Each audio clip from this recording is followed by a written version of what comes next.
할렐루야. 여러분 반갑습니다. 오래간만이죠. 이렇게 여러분들 뵈니까 가슴이 뜁니다. 가슴이 뛰고요.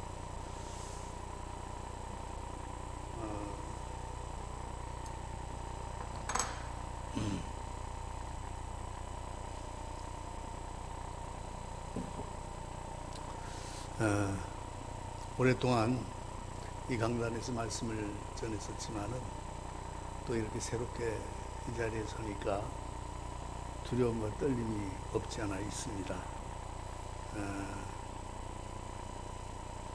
오늘도 이렇게 주님의 전을 찾은 우리 성도님들에게 우리 주님의 위로와 평강과 은혜가 넘치시기를 축원합니다.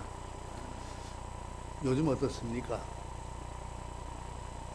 반가운 사람들을 만나도 악수도 마음대로 못해요. 아까도 제가 이렇게 오는데 장로님도 만나고 여러분도 있습니다만은 악수도 함부로 못해요.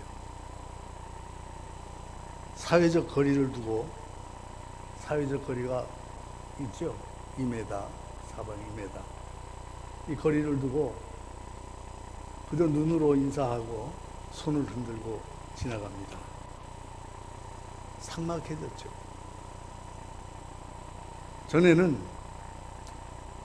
반가운 사람이 만나면 어떻습니까? 손도 잡고 부둥켜 안기도 하고 비비기도 하고 이렇게 인사들을 했습니다. 근데 요즘에 이렇게 인사하면요 아주 무식한 사람으로 봅니다. 그리고 아주 무서운 전염병을 옮기는 사람으로 생각들을 합니다. 우리는 지금까지 한 번도 경험해보지 못한 세상을 살아가고 있습니다. 언제 이런 경험을 해봤습니까? 한 번도 경험해 본 적이 없잖아요. 전염병은 언제나 있어 왔습니다. 그런데 지금처럼 경제가 마비되고 교회 문을 닫고 예배를 드리지 못한 적은 없었습니다.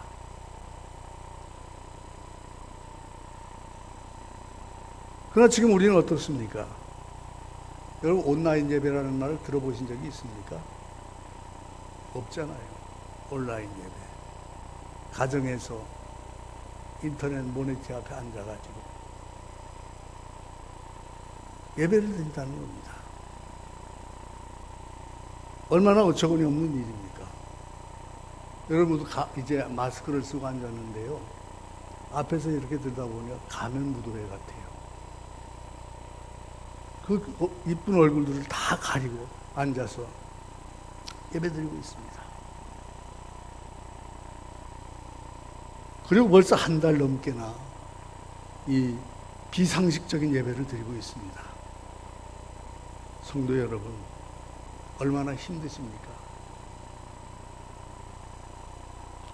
온통 코로나 바이러스에 대한 두려움, 이 소식을 매스컴을 통해서 들려오면서 마음은 불안해지고 사람들의 활동이 둔화되면서 경제적으로 어려움을 겪고 있는 이 현실을 어떻게 봐야 합니까? 우리를 더욱 가슴 아프게 만들고 있습니다. 이 현실이 말이죠. 더욱이 우리 믿음의 사람들은 예배당에 나와 예배를 드리지 못한다는 것이 얼마나 답답하고 힘든 일인지 어떤 분은요 속상하다고 그럽니다. 여러분 속상하죠? 하나님 앞에 나와서 예배해야 되는데 그러지 못하니까 속상한 일이에요. 그러나 거꾸로 생각해 보면 지금까지 우리가 얼마나 행복하게 살고 있었는지를 새삼 깨닫게 되는 계기가 되었습니다. 여러분 마스크 한 장 사기 위해 가지고 긴 줄을 서가지고 몇 시간씩 기다려야 하는 이런 현실을 보면서 마스크가 지천에 열려 있어도 답답하다는 이유로 마스크를 무시했던, 그러면서 걱정 없이 살았던 우리가 얼마나 평안한 삶을 살았었는지를 깨닫게 되는 겁니다. 아무런 제약 없이 하나님을 찬양하며 예배드릴 수 있었다는 것이 얼마나 고마운 일이었습니까? 우리가 예배드린다고 누가 제약을 했습니까? 아무런 제약 없이 예배드렸던 때가 있었습니다. 얼마나 고마운 일입니까? 반가운 사람들과 만나도 악수조차 하지 못하는 오늘의 이 모습을 보면서 지난날 마음껏 손잡고 끌어안고 포옹하고 반가움을 표현했던 그 시절이 얼마나 행복했던 시절이었는지 깨닫게 되는 겁니다.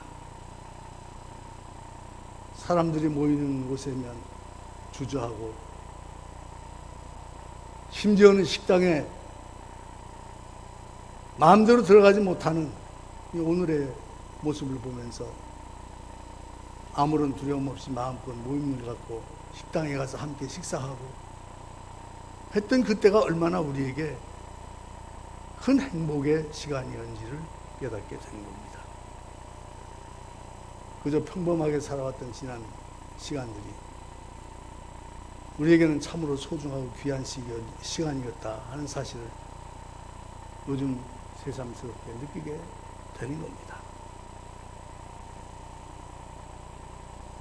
여전히 코로나 바이러스의 확진을 막기 위해서 수고하고 있는 방역 담당 강국의 관계자들과 환자들을 돌보기 위해서 피땀 흘리며 수고하고 있는 의료진들을 위해서 우리는 계속 기도해야 할 줄로 믿습니다.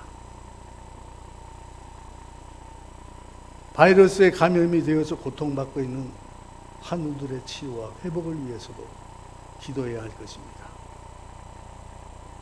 무엇보다도 우리는 하나님의 긍휼하심을 간구해야 하는 겁니다. 하나님이 막아주셔야 될 줄로 믿습니다. 아무리 사람이 노력을 하고 애를 쓴다 할지라도 하나님이 막아주셔야 이 사건이 끝나게 될 줄로 믿습니다. 그러면 우리는 하나님의 긍휼하심을 간구해야 할 것이고, 이 바이러스가 확산되면 우리 국민 어느 누구도 안심해 살 수가 없습니다.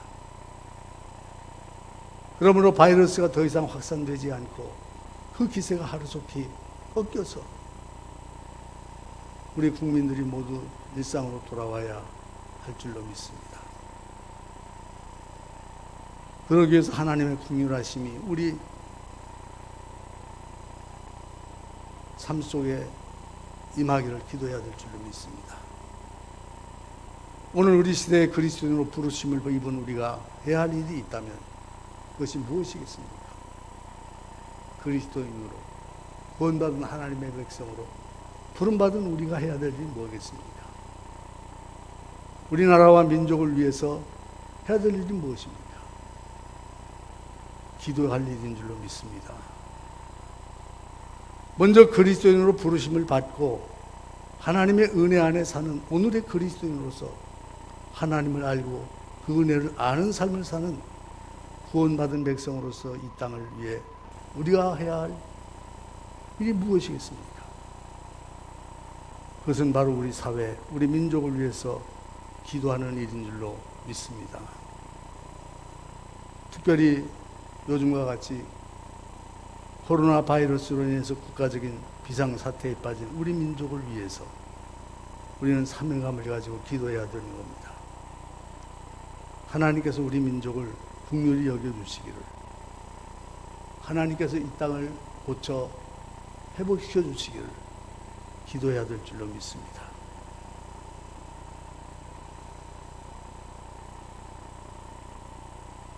우리는 악한 시대를 살고 있습니다. 점점 더 악해지는 시대를 우리는 맞이하고 있습니다. 이렇게 점점 더 악해지는 시대의 주님은 성도들이 지혜로운 자가 되어서 부끄럽지 않은 모습으로 하나님 앞에 설 수 있기를 바라고 계십니다. 그래서 예수님은 제자들을 파송하면서 이렇게 당부하셨어요. 마태복음 10장 16절 말씀에 보면 보라 내가 너희를 보냄을 양을 이리 가운데 보냄을 같도다. 내가 너희를 보내는데 양을 이리 가운데 보내는 것과 같다. 그러므로 너희는 뱀같이 지혜롭고 비둘기같이 순결하라 라고 말씀하셨습니다. 우리가 사는 세상에는 두 종류의 사람이 있습니다. 지혜로운 사람이 있는가 하면 아주 미련하고 어리석은 사람이 있습니다. 예수님의 말씀대로 집을 지을 때 반석 위에 주초를 깊이 파고 집을 짓는 사람이 있고 집을 모리 위에 짓는 사람이 있습니다. 누가 지혜로운 건축가일까요? 반석 위에 주초를 깊이 파고 집을 짓는 사람입니다. 사도 바울은 우리에게 지혜롭지 못한 사람같이 살지 말고 지혜 있는 자같이 살라라고 말씀합니다. 우리가 지혜 없는 자를 어리석은 자라고 말하죠. 지혜 없는 자라는 말이 구약에서는 거만한 자, 이 거만한 자를 나타내는 말입니다. 지혜 없는 사람은 어리석은 사람이라고 말합니다. 성경은 어리석은 사람에 대해서 뭐라고 말하고 있습니까? 시편 14편 1절에 보면 이렇게 말씀합니다. 어리석은 자는 그 마음에 이르기를 하나님이 없다 하는도다. 어리석은 자는 어떤 자냐? 그 마음에 하나님이 없다 하는 자가 어리석은 자라는 말씀이죠. 그들은 부패하고 그 행실이 가증하니 선을 행하는 자가 없도다. 하나님 없으니까 자기 멋대로 하는 겁니다. 악을 행하는 겁니다. 하나님은 우리들이 어떤 것보다도 지혜를 구할 때 하나님께서 제일 좋아하십니다. 그리고 약속하셨습니다. 야고보서 1장 5절 말씀에 보면 너희 중에 누구든지 지혜가 부족하거든 모든 사람에게 후히 주시고 꾸짖지 아니하시는 하나님께 구하라. 그리하면 주시리라. 한번 다 따라 하시겠습니다. 너희 중에 누구든지 지혜가 부족하거든 모든 사람에게 후히 주시고 꾸짖지 아니하시는 하나님께 구하라. 그리하면 주시리라. 믿습니까? 우리들이 다 지식 있는 사람이 되지는 못합니다. 그러나 우리는 지혜로운 사람은 될 수 있다고 성경은 말씀합니다. 지식은 누구나 소유할 수 있는 것이 아닐지 모르지만 지혜는 누구든지 예수 그리스도 안에서 하나님께 구하기만 하면 소유할 수가 있는 겁니다. 그래서 성경은 우리들이 지혜를 구하고 또 주신 지혜를 받아 잘 관리할 때 비로소 지혜롭게 행하는 삶을 살아갈 수 있다고 가르치고 있습니다. 그러므로 오늘 본문 말씀은 우리들에게 이 악함이 충만한 세상에서 악을 이기고 승리하는 삶에 대해서 교훈을 하고 있습니다. 첫째, 지혜롭게 살라. 지혜롭게 하라는 말씀입니다. 본문 말씀 15절에 이렇게 말씀을 합니다.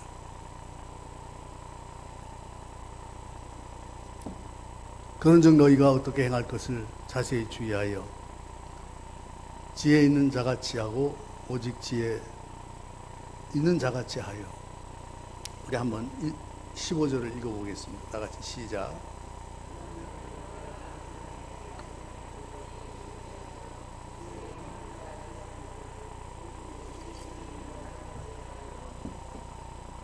네, 너희가 어떻게 행할 것을 다시 주의하여 지혜 없는 자 같이 말고 오직 지혜 있는 자 같이 하여. 여러분, 우리는 이미 지혜를 가지고 있습니다. 우리들이 예수님을 나의 구주로 영접하면서 우리는 두 가지 지혜를 소유한 사람들이 되었습니다. 여러분, 이 사실을 아십니까? 우리에게는 두 가지 지혜를 가지고 있다. 보혜사 성령님이 내 심령 속에 임재하면서 나는 성령의 지혜를 소유한 사람이 되었습니다. 하나님의 말씀인 성경이 내 손에 쥐어지으면서 나는 말씀의 지혜를 소유한 사람이 되었습니다. 이렇게 우리는 예수 그리스도 안에서 성령의 지혜와 말씀의 지혜를 소유한 사람입니다. 이 성령의 지혜와 말씀의 지혜만이 우리를 하나님께로 올바로 인도해 주실 수가 있습니다. 이 성령과 말씀의 지혜만이 이 어둡고 험한 인생에서 빛을 밝은 등불이 되어서 우리들이 천국을 향해 바로 걸어가도록 우리의 걸음을 인도해 주실 줄로 믿습니다. 이 지혜만이 하나님을 기쁘시게 하는 믿음으로 삶을 살 수 있도록 가르치고 인도해 주십니다. 여기에 참 생명이 있고 영원히 사는 길이 있습니다. 그러므로 우리는 하나님께서 주신 지혜를 잘 관리해야 합니다. 어떻게 관리해야 이 성령의 지혜와 말씀의 지혜로 지혜 있는 자 같이 지혜롭게 행할 수 있겠습니까? 성령의 지혜를 잘 관리하는 길은 항상 깨어 기도하는 겁니다. 말씀의 지혜를 관리하는 것은 주야로 말씀을 묵상하는 겁니다. 성경은 우리들에게 이 지혜를 소유한 사람들이 되었고 또 하나님께 언제든지 지혜를 구할 수 있는 사람들이 되었기 때문에 점점 더 악해져가는 세상을 사는 성도는 이 세상에서 어떻게 행해야 지혜롭게 행동할 수 있는 것인지를 자세히 주의해서 행동해야 된다고 명령하고 있습니다. 내 마음대로 내가 하고 싶은 대로가 아니라 하나님의 말씀에 순종하면서 신앙의 질서대로 지혜롭게 행하라는 겁니다. 기분이나 감정에 따라서 신나게 하는 것이 아니라 말씀을 주의 깊게 살펴 생각하면서 지혜롭게 행하라는 것이죠. 신중하게 하라는 겁니다. 왜냐하면 천국으로 가는 길은 천국으로 가는 믿음의 길은 좁고 험하기 때문입니다. 성도 여러분, 이 악한 세상에서 성령의 지혜와 말씀의 지혜로 지혜롭게 행해서 하나님을 기쁘시게 하는 자로 성도의 본분을 다하는 은혜가 있게 되시기를 축원합니다. 둘째로 세월을 아끼라고 했습니다. 본문 16절에 보면 세월을 아끼라 때가 악하니라 말씀하고 있습니다. 여기 세월을 아끼라고 하는 말 뜻은 시간을 살아 그런 말씀입니다. 시간을 잘 사용하라는 의미입니다. 시간을 낭비하지 말고 시간을 주신 하나님의 뜻을 따라서 그 시간을 아름답게 선용하라는 것이죠.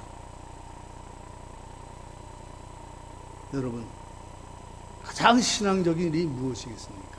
우리가 신앙생활하고 있다, 믿음생활하고 있다 그러는데 가장 신앙적인 일이 무엇이라고 생각하십니까? 하나님께서 우리에게 주신 것은 그것을 소중히 여기는 겁니다. 하나님께서 내게 주신 것, 우리에게 주신 것을 소중하게 여기는 겁니다. 하나님께서 우리에게 주신 가장 귀한 것이란 곧 우리의 생명입니다. 어떻게 하면 그 생명을 소중히 여길 수 있겠습니까? 그것은 세월과 시간을 소중하게 쓰는 겁니다. 세월이란 우리의 생명을 담고 있는 그릇입니다. 그 그릇을 깨면 그 속에 담은 것은 허비하게 됩니다. 세월을 아끼는 것, 그것은 곧 생명을 귀히 여기는 일이고 그것이 가장 신앙적인 일입니다. 하나님은 우리 사람들에게 많은 선물을 주셨습니다. 많은 것 주셨죠. 우리에게. 사람에게 주신 선물 가운데 가장 공평한 선물 하나가 있다면 그것은 시간일 것입니다. 부유한 사람이나 가난한 사람, 건강한 사람이나 병든 사람, 유식한 사람이나 무식한 사람, 높은 자리에 앉아 있으나 낮은 자리에 앉은 사람, 할 것 없이 정확히 하루를 24시간을 우리에게 분배해 주셨습니다. 그러나 그 시간을 이용하는 것은 전부 다릅니다. 24시간 똑같은 시간을 주셨는데 그 시간을 활용하는 것은 다르다는 겁니다. 이 24시간을 어떻게 사용하느냐에 따라서 우리의 삶이 결정되는 겁니다. 그러므로 성경은 세월을 아끼라 말씀하고 있는데 우리가 시간을 아낀다고 시간이 남아있지 않지 않습니까? 여러분, 시간 저축이 됩니까? 저축이 되지 않잖아요. 저축할 수가 없습니다. 시간은 바람처럼 물처럼 흘러가는 겁니다. 어느 누구도 흐르는 시간을 붙잡을 수가 없습니다. 우리는 이 귀한 시간들을 어떻게 사용하고 있는지를 생각해 보아야 합니다. 그러므로 여러분, 우리 주님을 위해 일할 기회가 있을 때 그 기회를 놓쳐서는 안 될 줄로 믿습니다. 주님이 내게 일할 기회를 주셨는데 그 기회를 놓쳐버리면 세월을 허비하는 겁니다. 가족을 위해서 일할 기회가 있을 때 그 기회를 놓쳐서는 안 되는 겁니다.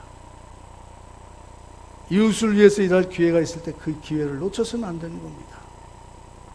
그 기회를 사랑하고 섬기고 봉사하는 나의 기회로 만들어야 할 것입니다.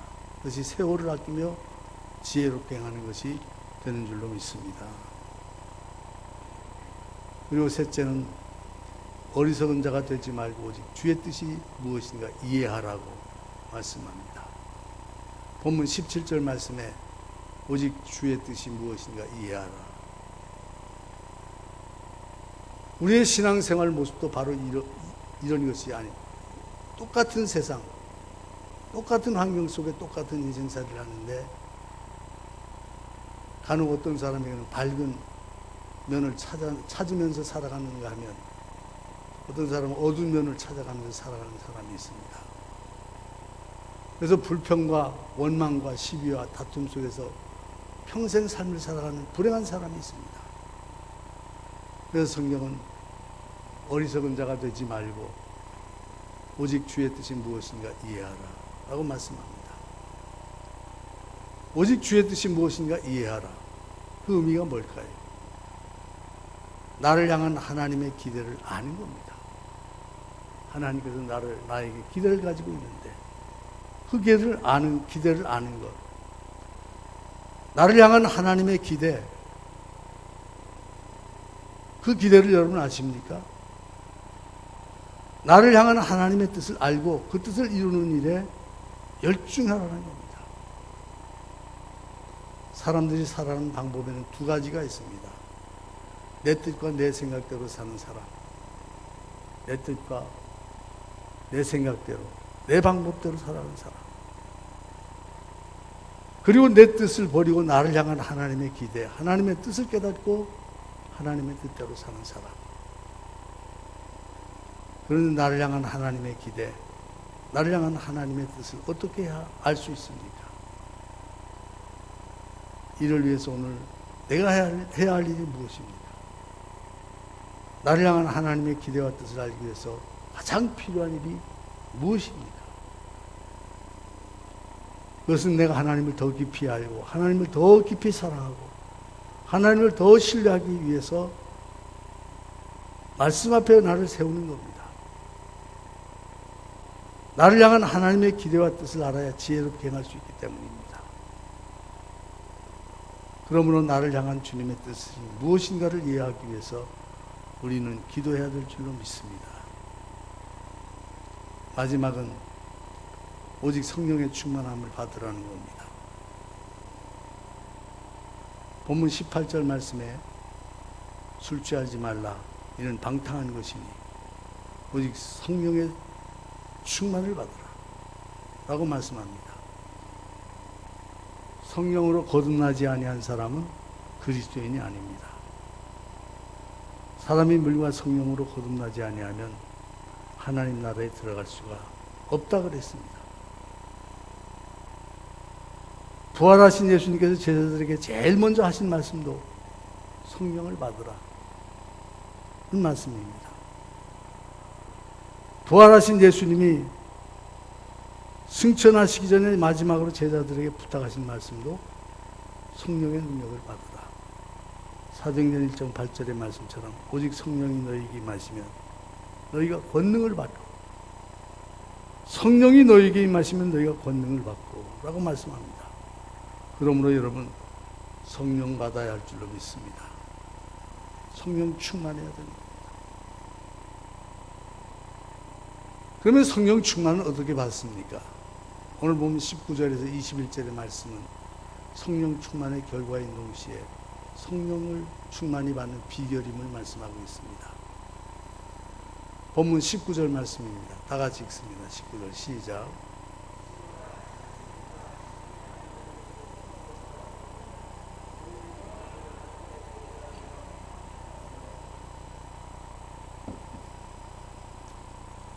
시와 찬미와 신령한 노래들로 서로 화답하며 너희 마음으로 주께 노래하며 찬송하며 라고 말씀합니다. 여러분 세상이 약할수록 시와 찬미와 신령한 노래로 하나님을 찬양해야 될 줄로 믿습니다. 하나님께서 우리의 삶 속에 주신 은혜를 감사하면서 하나님을 찬양하기도 하고 서로 화답하면서 성도들이 함께 하나님을 찬송해야 합니다. 날마다 마음으로 하나님께 찬송할 때 성령 충만하게 될 줄로 믿습니다. 그리고 20절 말씀을 보겠습니다. 20절 시작.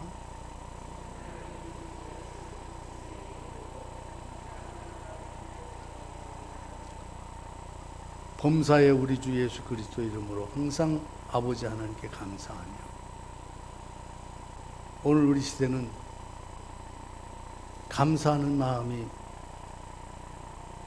상실되고 말았습니다. 감사를 회복해야 되는 겁니다. 오늘 우리는 좋은 일이든 나쁜 일이든 건강할 때든지 병들었을 때든지 성공할 때든지 실패했을 때든지 기쁠 때든지 슬플 때든지 범사에 하나님께 감사할 수 있게 되시기를 바랍니다. 이렇게 범사에 감사하는 삶을 살 때 성령을 충만히 주신다는 겁니다. 요즘 얼마나 짜증스럽습니까? 짜증스럽죠? 마음대로 밖에 나가지도 못하고 마음대로 모이지도 못하고 뭐 마음대로 하는 것이 있어야죠. 불안하기 짝이 없는 시간을 보내고 있습니다. 짜증스럽습니다. 그러나 여러분 감사할 수 있게 되시기를 바랍니다. 감사가 하나님을 영화롭게 하는 겁니다. 감사할 때 우리의 심령 속에 기적은 일어나게 될 줄로 믿습니다. 마지막 본문 21절입니다. 그리스도를 경외함으로 피차 복종하라. 사람이 성령으로 충만하게 되면 나타나는 특징이 있습니다. 그것은 한 사람 한 사람을 귀히 여기게 된다는 겁니다. 특히 성도를 존귀하게 보게 되는 겁니다. 성도를 존귀하게 봐요. 왜 그럴까요? 주님께서 십자가의 벌로 구속하신 사람들이기 때문에 그렇습니다. 여러분, 우리 성도 한 사람 한 사람이 십자가의 구속의 은혜를 입은 자들인 줄로 믿습니다. 보혈의 은총을 힘입은 사람들이기 때문입니다. 주님이 사랑하는 사람들이기 때문입니다. 그래서 성령이 충만한 사람은 성도들을 귀하고 소중하게 여깁니다. 아름다운 사람들, 귀한 사람들, 주님이 사랑하는 사람들이기 때문에 그렇습니다. 성령이 충만한 사람은 서로 인정하고 서로를 붙들어주고 세워주고 서로 복종하게 되는 겁니다. 우리 강경중앙교회가 서로 귀히 여기는 은혜가 있게 되시기를 바랍니다. 서로 피차에 복종하는 은혜가 있게 되시기를 바랍니다. 이렇게 그리스도를 경외함으로 서로가 서로에게 복종하는 삶을 살 때 하나님이 얼마나 기뻐하시겠습니까? 우리의 심령 속에 성령으로 충만하게 더 채워주실 것입니다. 피차 복종하는 심령 속에 기쁨을 주시고 평화를 주시고 그 기쁨과 평화 위에 성령의 놀라운 역사가 나타나게 될 줄로 믿습니다. 사랑하는 성도 여러분, 오직 성령 충만을 받는 성도들이 되시기를 바랍니다. 우리 모두 성령의 지혜와 말씀의 지혜로 나를 향한 하나님의 기대와 뜻을 따라서 나는 이렇게 살겠습니다라고 고백하면서 지혜롭게 행하는 성도님들이 되시기를 우리 주님의 이름으로 축원합니다. 기도하겠습니다. 하나님 감사합니다. 우리를 불러주시고 거룩한 백성 삼아주신 것 감사합니다. 오늘 말씀을 통해서 하나님의 사람들로 살아가는 비결을 깨닫게 해주시니 감사합니다. 하나님이 기뻐하는 자들로 살아가게 하시고 말씀하신 모든 것을 지켜 행함으로 하나님을 영화롭게 하는 주의 백성들 되게 해 주시옵소서. 우리 강경중앙교회를 축복하시고 지금까지 함께 하신 은혜를 감사합니다. 하나님 더 큰 은혜 주셔서 크게 부흥하게 하시고 이 마지막 세대에 하나님의 영광을 드러내는 교회 되도록 은혜 베풀어 주시옵소서. 세우신 주의 종을 통해서 하나님의 역사가 나타나게 하시고 하나님의 능력이 이루어지는 교회 되게 하여 주시옵소서. 예수님의 이름으로 기도하옵나이다. 아멘.